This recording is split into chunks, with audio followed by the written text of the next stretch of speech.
evening. This is the World News at 6 on Voice of the People, 90.3 FM. My name is Chioma Innocent, and here are the top stories. Malaysia approves new search for missing flight MH370. Police declare online insult as cyberbullying. Lawyer challenges claim. Petrol offers to meet Dele Farotimi's bail conditions. Oil marketers cut petrol price to 939 naira 50 kobo per litre, and cut blocks Edo government from suspending 18 local council chairmen. Details now.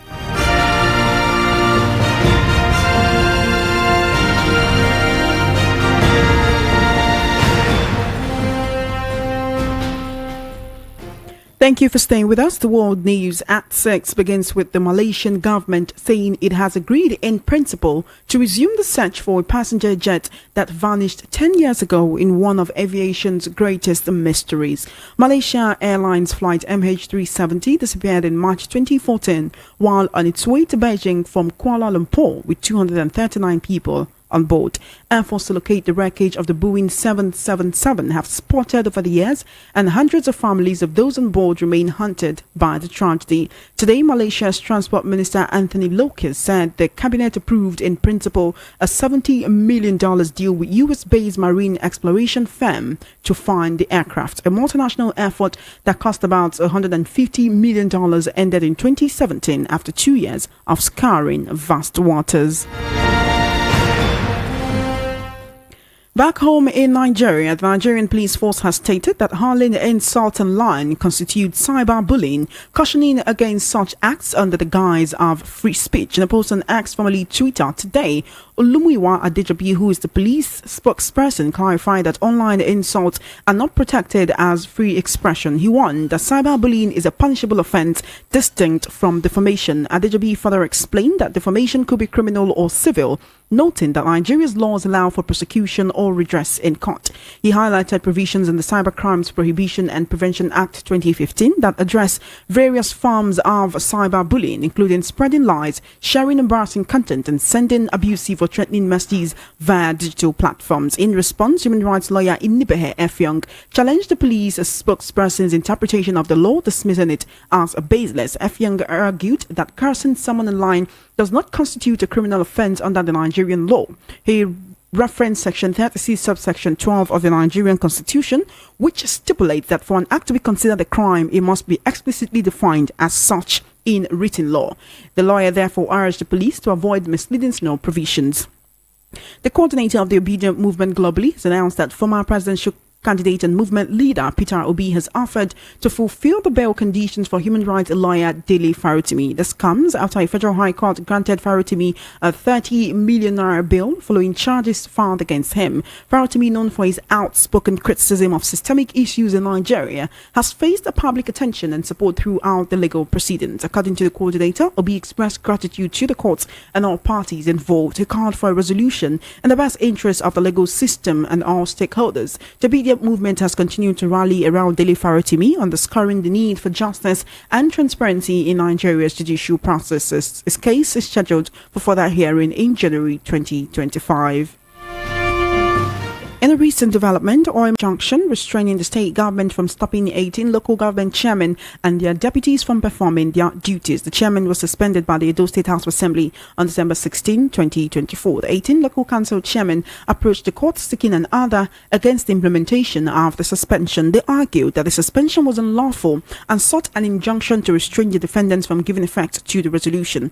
In his ruling, Honorable Justice Ife granted the prayers of the 18 council chairmen. He ordered the Edo State government not to effect the suspension resolution pending the hearing and determination of the motion on notice filed on December 12, 2024. The court adjourned the case to February 17, 2025 for further hearing. The newly elected governor, Monday Okpebolo, had accused the local government executive of misconduct leading to their suspension.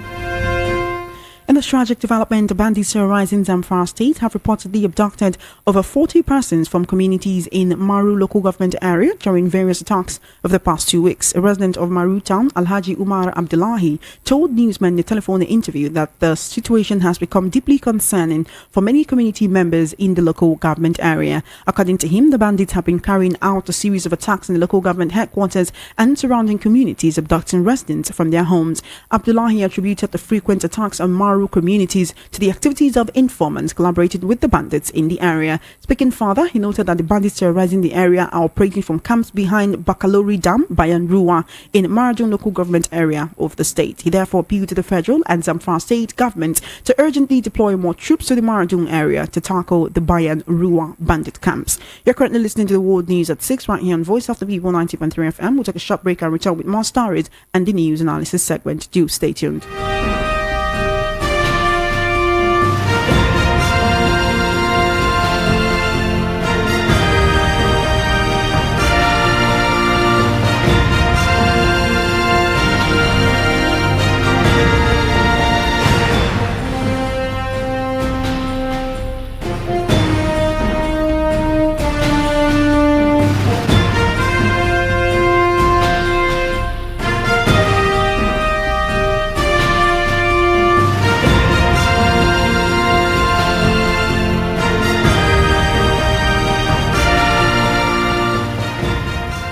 Welcome back. You're still listening to the World News at 6 right here on Voice of the People 90.3 FM. A former chairman of the National Human Rights Commission, NHRC, Professor Chidi Odinkalo, says the seniors in the legal profession in Nigeria have made a mess of the justice system in the country. The lawyer stated this in today's edition of a socio-political program aired on television. He said that lawyer and human rights activist Dele Farotimi should be held accountable if guilty of the alleged defamation, but every rule that can be breached has been breached. And he also said, and I quote, "Mind you, the context is that Dele, as it is claimed, has made allegations about judicial corruption. This is the gist of the issue, and in order to do this, we are showing that there is judicial corruption." End quote. Earlier in December, the police in Ekiti State arrested Farotimi at its Lagos office and bundled him to Ekiti State for prosecution. The police arraigned the author for publishing a book, Nigeria and Its Criminal Justice System, where he alleged that a legal icon, Afe Babalola, corrupted the judiciary and procured a revised judgment in the Supreme Court. Well, this and more we'll be discussing right here on the World News at 6 this evening. And I have joining me Jerry Akpelo-I so that we can banter on the issues in the news this evening. Jerry, how you doing? Good evening. Welcome to the World News at 6.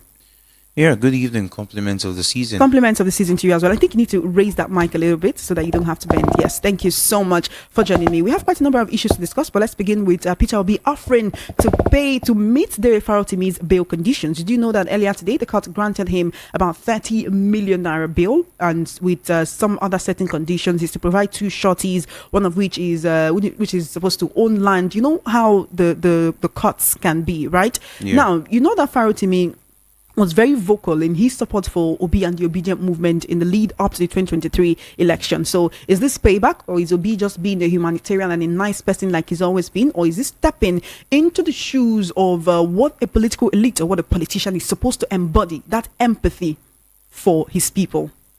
Yeah, it's not a singular act as far as Peter Obi is concerned. He's been one of those who have been at the forefront of issues when it comes to things like this. And I'm not surprised that he's taking the step of being at the forefront of this. And of course, Dele Farotimi has been one of those who have been a major supporter of Peter Obi himself. And it's understandable that he is also making efforts to actively be a part of this whole situation. And for Dele Farotimi, there was always going to be a time when he was going to be in such situation, because I've always followed him. There was always going to be a time where he would be in such situation? What do you mean? Due to his utterances? Utterances, his activism, and wait, you're saying that you expected that because of how outspoken and vocal he was, that he would enter into this kind of case, this kind of issue? Yeah. Why did you anticipate that? Are you trying to say that Nigeria is a country which is known for trying to silence its activists?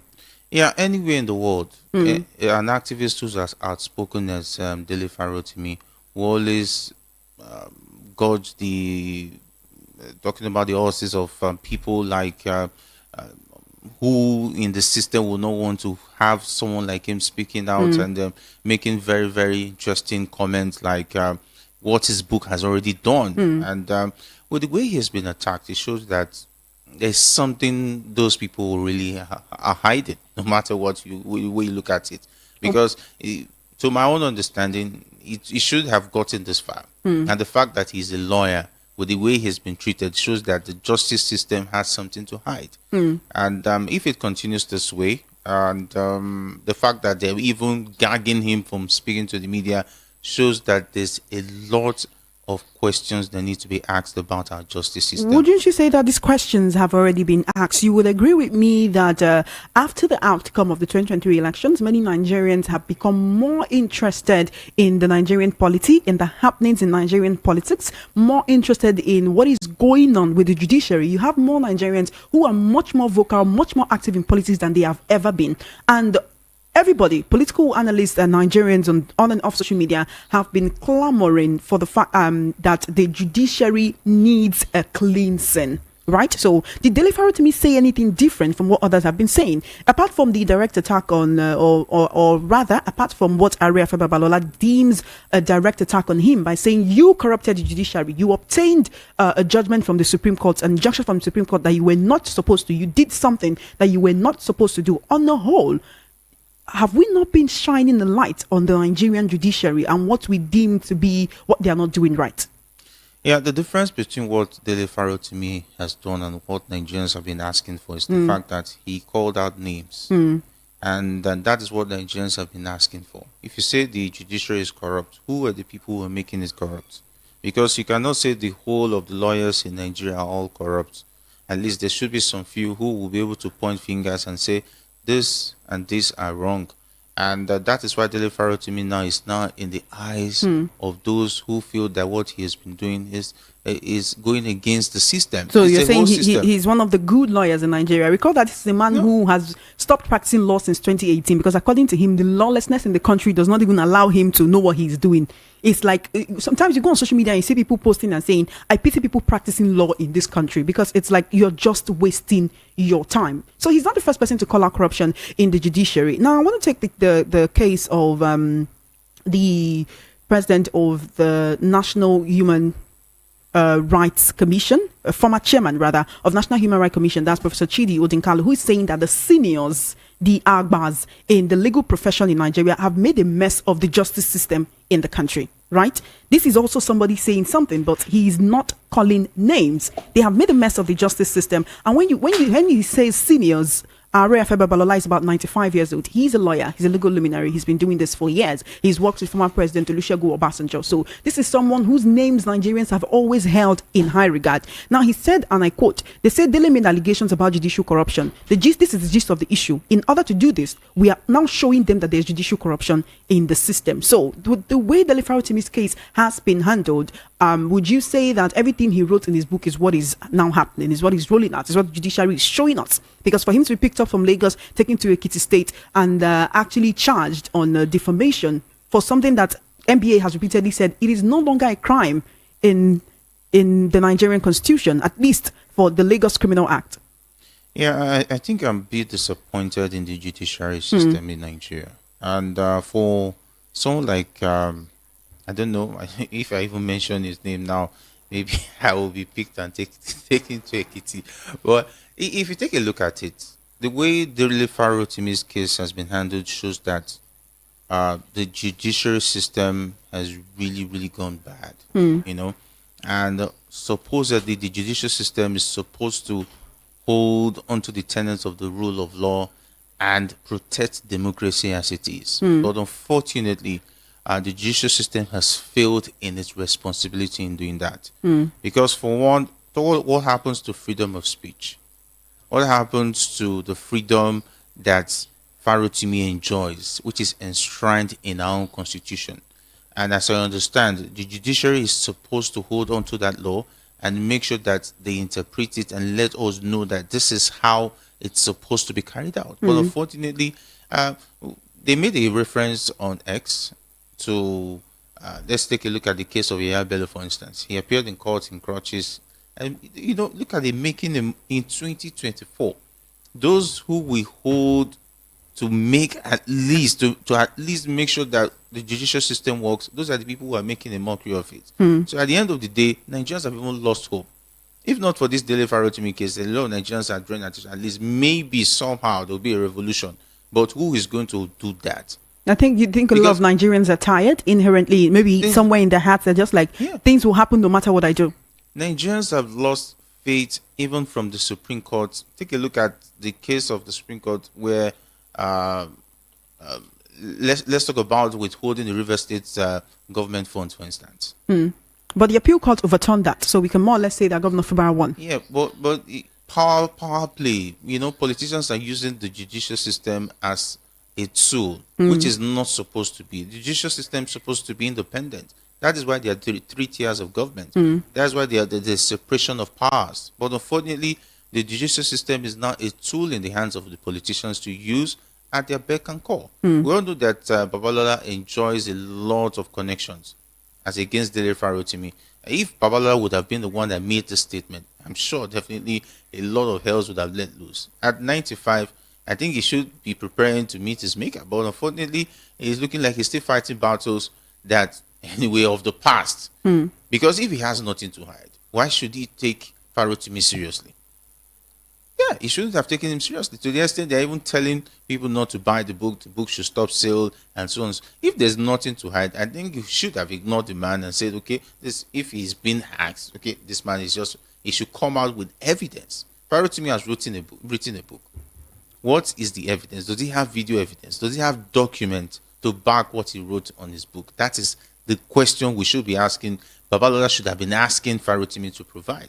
But arresting him and even putting him on handcuff, where even those who have been accused of stealing state funds is strolling to the court and smiling and waving. And the fact that a lot of people were even giving handshake to Yaya Bello. It's while Dele Farotimi had to leave the court in handcuffs. In handcuffs. So all right, we do have a lot of other issues to discuss because of our time. Let's talk about the Nigerian Police Force PPRO saying that hurling insults online constitutes cyberbullying, and he's saying that the fact that you have free speech does not mean you will insult or curse people online. Here's what he wrote: raining direct curses on someone online is cyberbullying, not an expression of freedom or criticism. Cyberbullying, which differs from defamation, is a criminal offense and punishable. Be guided. He went ahead to say that the Cybercrimes Prohibition and Prevention Act 2015 addresses various forms of cyberbullying, including spreading lies and sharing embarrassing content, sending abusive or threatening messages via digital platforms. But this does not sit well with human rights lawyer Inibehe Effiong, who went ahead to challenge the police spokesman, saying this is ignorance of the law raised to power 1000. Now, I'm quoting Inibehe Effiong in his tweet earlier today. He said, the fact that this very ridiculous opinion is from the spokesperson of the primary law enforcement agency in Nigeria says a lot about the decadence of our institutions. He says Section 36, subsection 12 of the Nigerian Constitution stipulates that for an act to be considered a crime, it must be explicitly defined as such in written law. He goes ahead to say curses such as telling someone it shall not be well with you are essentially prayers, whether positive or negative. The law does not concern itself with trifling or spiritual matters. And so, the question is, who's right and who is wrong? Have you ever heard in any context where he said that, oh, maybe if you insult someone online, it will constitute cyberbullying or cyber stalking?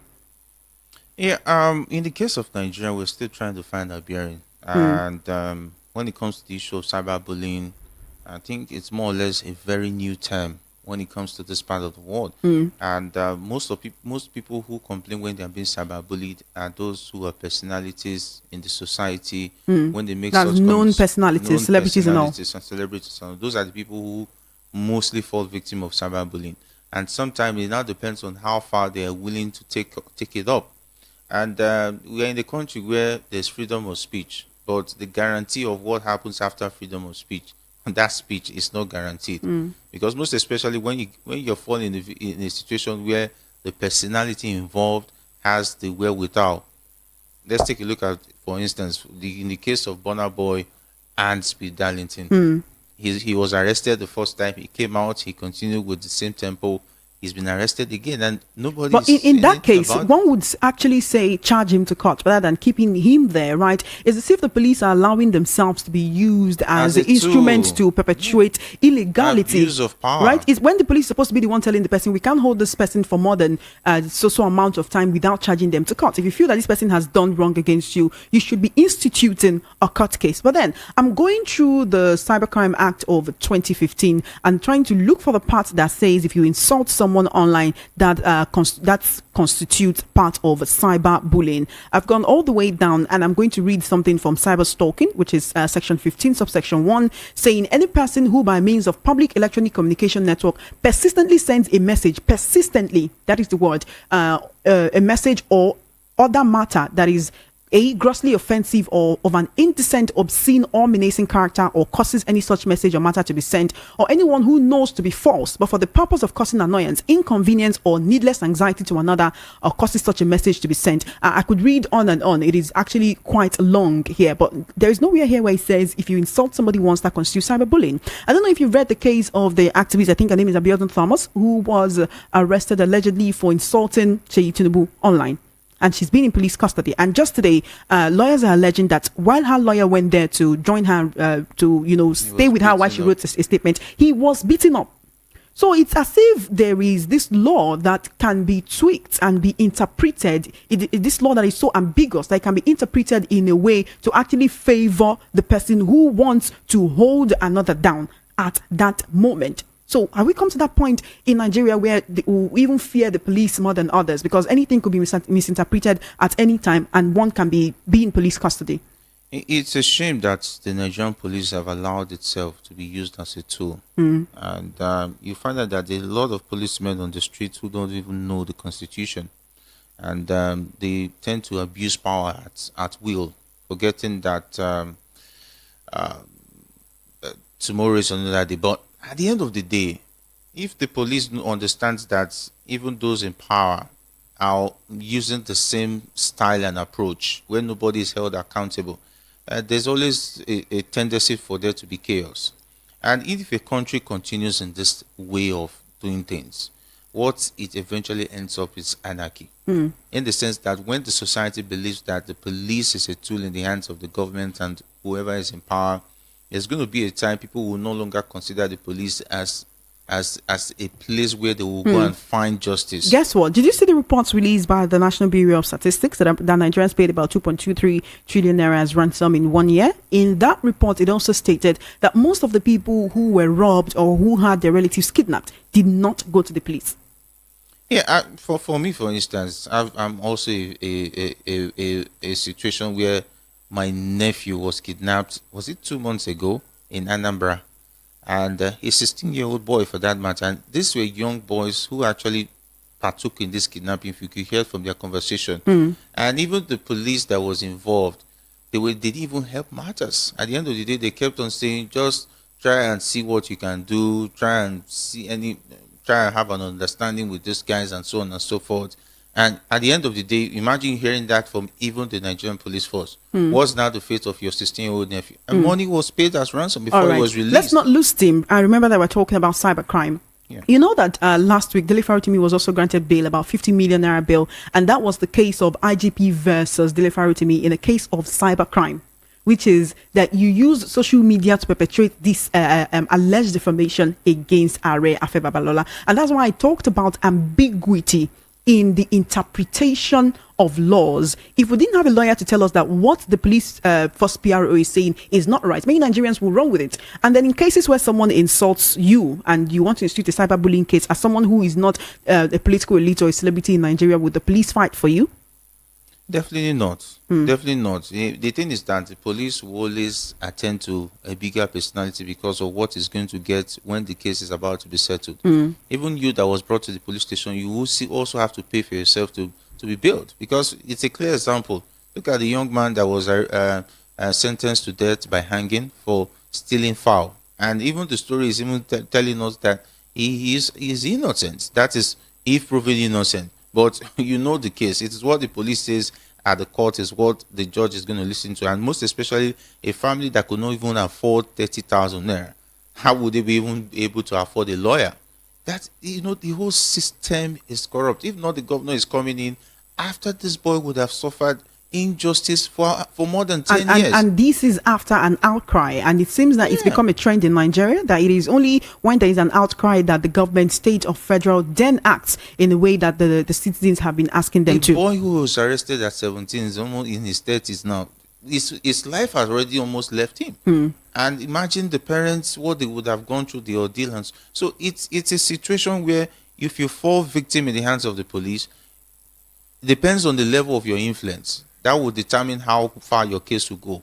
If Dele Farotimi was to be somebody who doesn't know Peter Obi, for instance, or have maybe some little bit of influence in the society, or people who know him, I bet you the situation of where the House of Rep member was threatening the driver and said that he will get lost and nobody will find him. That would have been the case. Imagine him being taken away from Lagos, where he resides, down to Ekiti State. You know, a proper abuse of power. Everybody is a victim in this country. Depends on how the level of victim you are, in terms of the type of connection, the people you know to save you when you fall victim of any situation.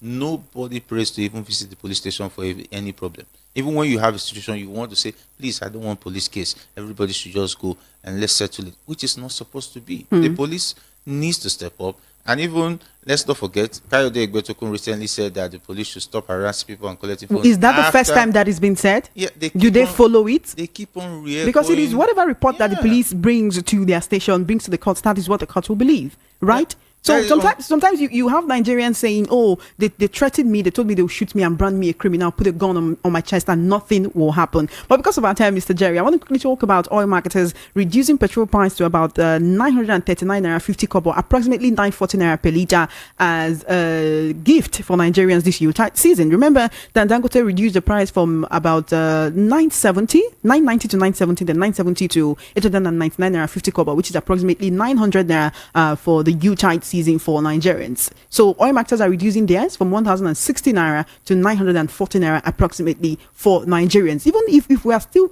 how much decrease is that? Let me see. That's about 120 naira less. You know, no Nigerian businessman does anything for anybody. That's just the truth. It's a reflection of a society where we are at the mercy of the elite and those who are involved in terms of the oil sector. And until where we have a situation where we have people who think Nigeria first before their own think Nigeria first. Yeah. The Nigerians gather money for him when he wanted to build the refinery. So don't you think he needs to make his profit? You know, Dangote cannot tell me that the government has not given him situation where he has enjoyed a lot of freebies and benefit. But any country that is serious, if you have somebody who wants to invest as much as Dangote, you have to give them some relief and make sure that things are easy for them. So Dangote has benefited from that, whether from any sector, even before he decided to venture into the oil sector. So with that being said, then the profit must be made, but not at the detriment of the people. You know, even if it does go ahead to sell oil for petrol for 500, I'm telling you, they'll find a way to still make benefits. There's no how they will tell me, because we have the population which is also a good, how will I put it, a good investment, whether you look at it, because the population to buy the petrol is also there. Because you cannot, where can you enjoy such as much as 200 million patronizing your product anywhere in the world? There are very few countries who have a rich population as much as Nigeria as a country. So, and before the fact that we even have this oil, we should be able to benefit from it. But unfortunately, the reverse is the case, because we have a government that is irresponsible, that does not believe in the interest of the people, just the interest of the few. Democracy is supposed to be for the people, by the people, for the people, but it's now for the elite, by the elite, for the elite. Unfortunately, we will continue to call on the Nigerian government as a people, as a journalist right here on Voice of People 90.3 FM, and also as Voice of People 90.3 FM, we would like to tell the federal government of Nigeria, the people are not asking for too much. All they're asking for is a better life, right? For the stampede that happened in Ibadan, someone called and said, what we need is for the price of food to reduce so that people can actually afford it, not to gather wherever they are sharing free food. Mr. Jerry, I have to thank you so much for joining me on the World News at 6. It's time for us to go. Thank you and have an amazing evening. It's a pleasure. You've been listening to the World News at 6 right here on Voice of the People 90.3 FM. Just before we wrap up, we're taking a look at the top stars again. You heard that Malaysia has approved a new search for missing flight MH370. Police declare online insults are cyberbullying, but lawyer challenges claim. Petrol offers to meet Dele Farotimi's bail conditions. Oil marketers cut petrol price to 939 naira 50 kobo per litre, and cuts blocks the government from suspending 18 local council chairmen. And that is a wrap on the World News at 6. My name is Chioma Innocent. Good evening and thank you for listening.